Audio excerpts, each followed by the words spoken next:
have arrived today.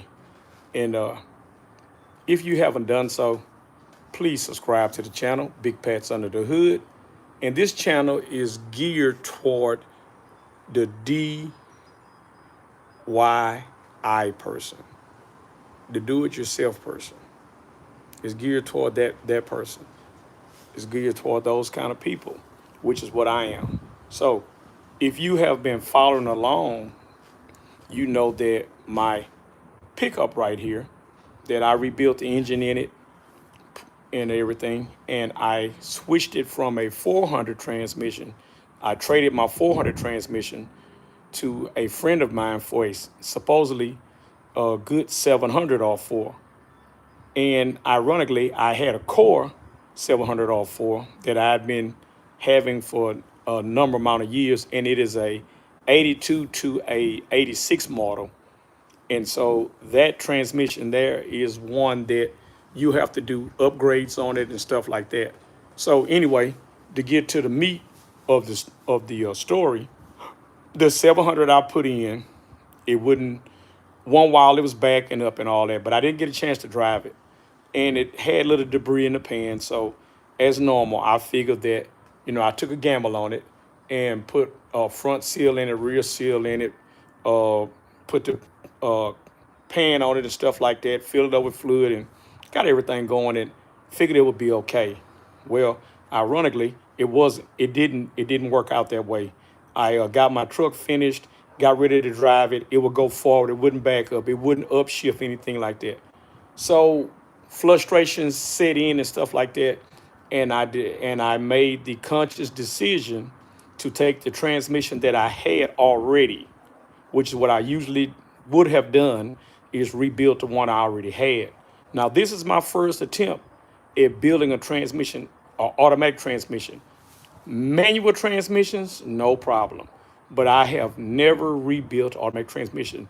The extent of which I've done to automatic transmission would be putting a shift kit in one, changing the torque converter, and seals. That's it. I have never, ever took an automatic transmission all the way down to the case and replaced everything in it. This is my first attempt.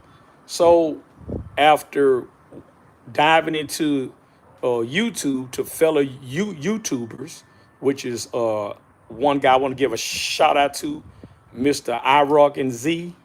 Man, you're a phenomenal guy. And this other guy, Hiram Gutierrez, that has a channel called Automatic Transmissions. Both of those guys, I have looked at all their videos numerous times for the 700R4 automatic transmission. Mr. Hiram Gutierrez had a very detailed disassembly and reassembly, and also iRock and Z had a two detailed builds on two 700R4s. And so I like to again shout those guys out. If you having a problem with transmissions, with a transmission, please go to both of those guys' channel, because they have not just the 700, the 4L60, the 4L80, 6L80, and all that, and the Dodge transmissions, all that. They have them all that because that's what these guys do. But just saying that on YouTube, if you pose the question, I guarantee you somebody is either working on what you're working on or done worked on it, or at the same place you are. So let me get into the parts that I bought. And I bought 80% of these parts off of eBay. So we're going to start right here. This is a pump alignment ring here. So you put this around the pump, and you're able to line the bolt holes up and everything, put the pump together. Now, both Mr. Gutierrez and Mr. iRock and Z was talking about these pumps. And so in the earlier 700s, what you will have is you will have a pump that's like a 7-vein pump.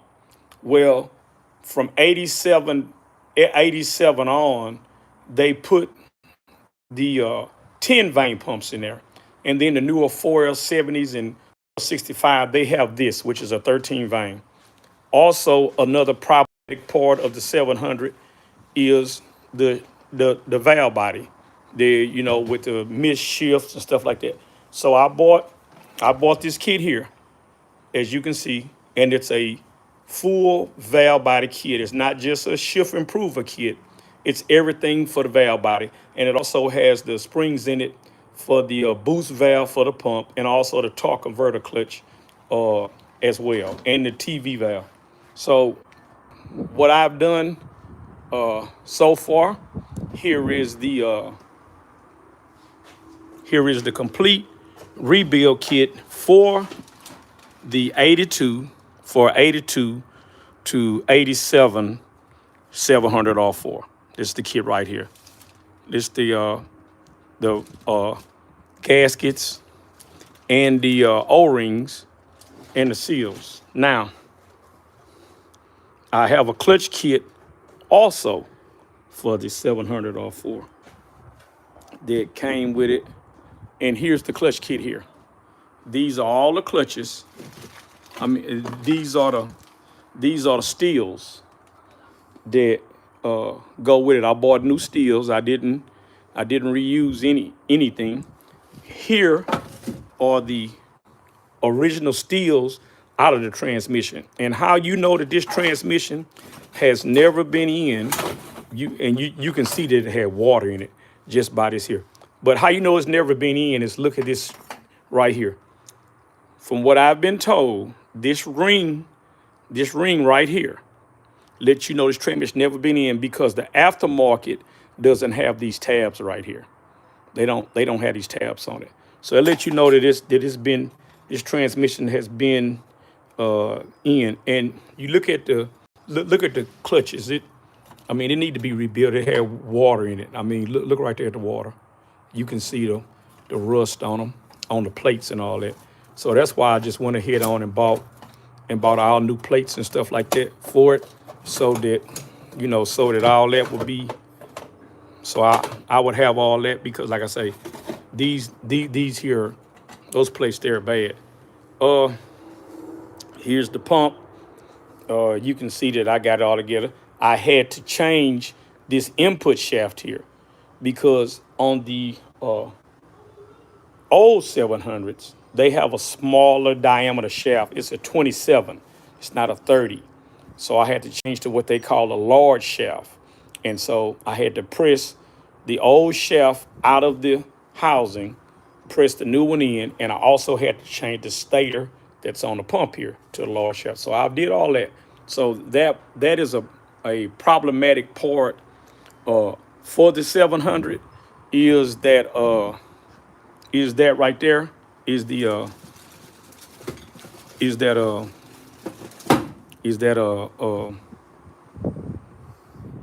input shaft. It's everybody talks about that input shaft. Also, I have these are that's the plied piston and everything. I got to change all that out. And they talk about the where is it at? I want to show you guys this right here, the sun shell.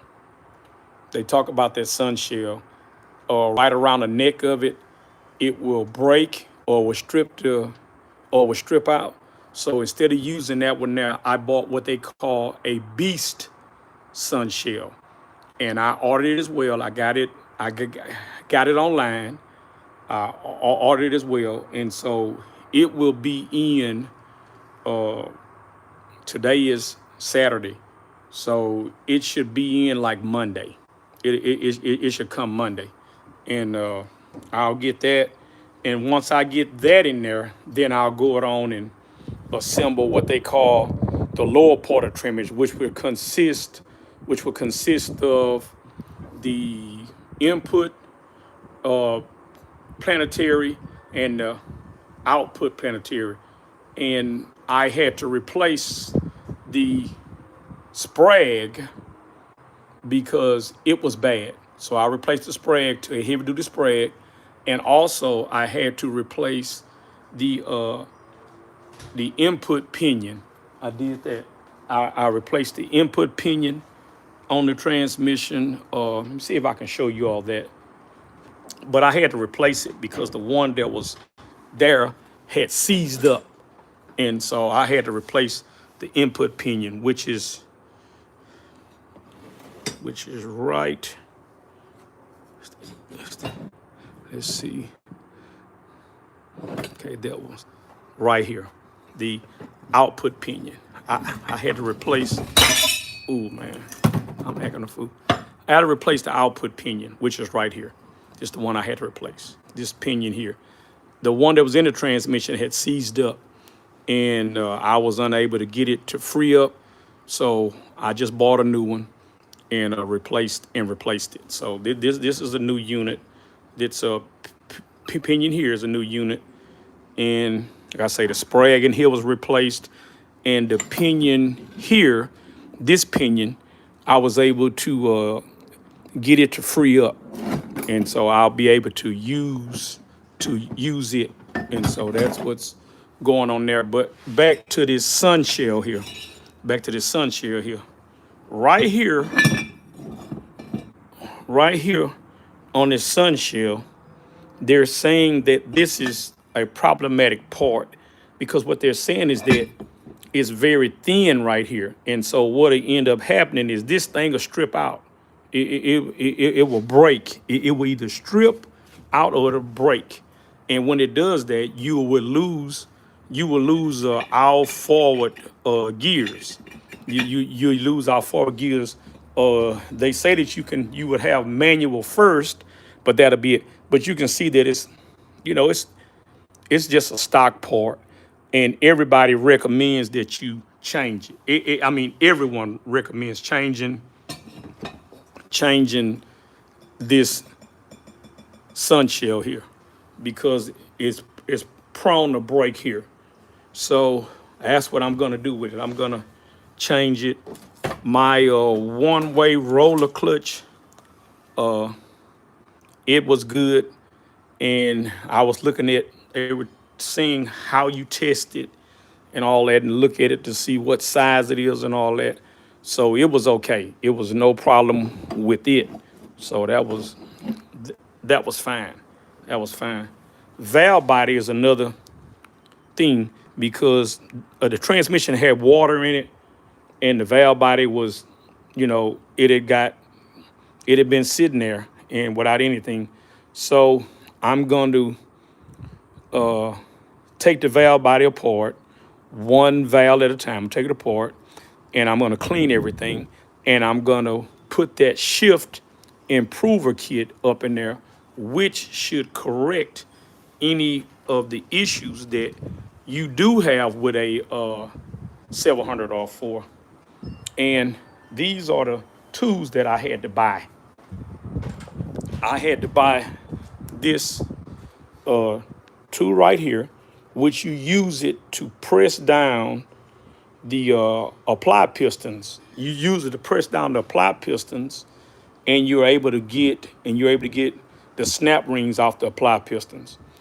And you can see that this is the setup for here. Now, some guys were talking about putting 7 or 9 clutches like the 4L70 and the 4L65, what they call a Z-Pack, which increases the amount of clutches that you have inside of this drum here for 3 and 4, because this drum here holds third and fourth clutches. So when you change this item right here to one that has a number 7 on it, what it would do is allow you to be able to put the Z-Pack in there. But you need to measure it dry and make sure that it's within spec, because if you don't, you possibly can put it together and it'll be tight. And if it's tight, they're going to burn the clutches up. I guarantee you it's going to burn it up. So if you decide to work on a 700 If you decide to work on if you decide to work on a 700R4 and you are going to upgrade it, please do this. Look at uh, automatic transmissions, high interiors. Look at I, Rock, and Z, and look at the precision transmissions. And you can just get, and there's several of them out there. But what'll happen is they will tell you, they will guide you toward like they did, like I did. I got the updated sun shield, which is called the Beast. I knew I had to change my input shaft, and I had to change the stator as well because those units work together. So did that. And as far as the valve body, I knew I need to put a shift improver kit inside of it because that's one of the problematic parts of a 700 that you need to have stable pressure with it. Number one, you need to have the valve body, the pistons need to return like they should, and you also need to make sure you need to make sure that you got everything that you need for it to work out. And so that's what you do is do that, and I guarantee you that you will have a great experience with it. And just any part that you see that's bad, don't omit it. Buy the part that you need, the new part you need, no matter how long it takes you, and just replace everything in it that's bad. The bushings, the seals, all that, O-rings. Take your time and just do it. You can do it yourself. If you want to take it to somebody, if you want to buy all your parts and take it to somebody and have them bench it, that's fine. Whatever you want to do, but make sure that you get everything so that when you finish with it, you don't have to have no worries about is it gonna fail on you, because you can go there and do $500 job on it, and have somebody to bench it and buy whatever it is you're gonna buy and put in there and go it on, and and drive it. But if you're gonna do it, you want to build it so that it never comes back again. And so that's the reason why I'm doing what I'm doing, because I could have just went in here and replaced the clutches and used the steels and placed the O-rings and whatever else and went on. But that wasn't gonna work out for me to do it like that. I'm a guy that works on vehicles, and when I do something, I always do it right. I tear it all the way down and examine it, and I put it back together like that. And so that's just what I would advise to anyone that's going to do it. Is it a hard job? It can't be hard if I'm doing it.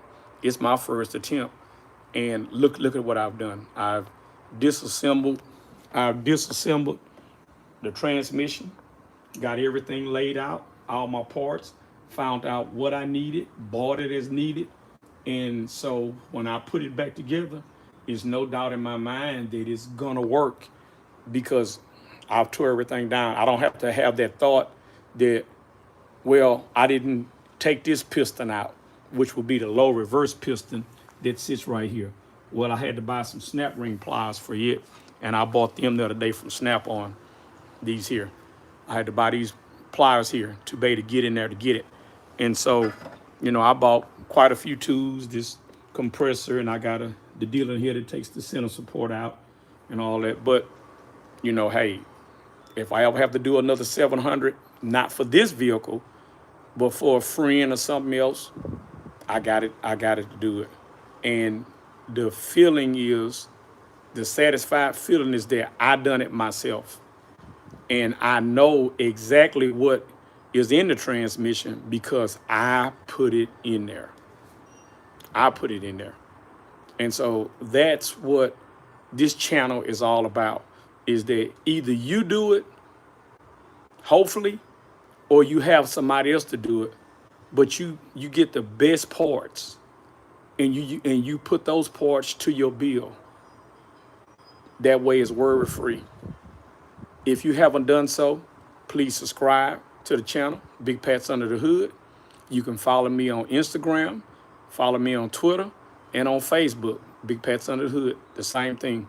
Hit that like button, hit that subscribe button, share the video, comment, and I will get back with you with all that. The next iteration of this, hopefully, will be me putting the low part of the transmission together, which will include the low reverse piston and seals, the input gear train and all that, and then all I have left to do then would be the sun shell in third and fourth, the drum for third and fourth, and then I'll rebuild the pump, put the pump in there. That'll finish all that, and then I'll just be on the valve body, and that'll do that. And so, with that being said, that will be the end of this video. Thanks again. Remember, like, share, subscribe, give me a thumbs up, and have a great one.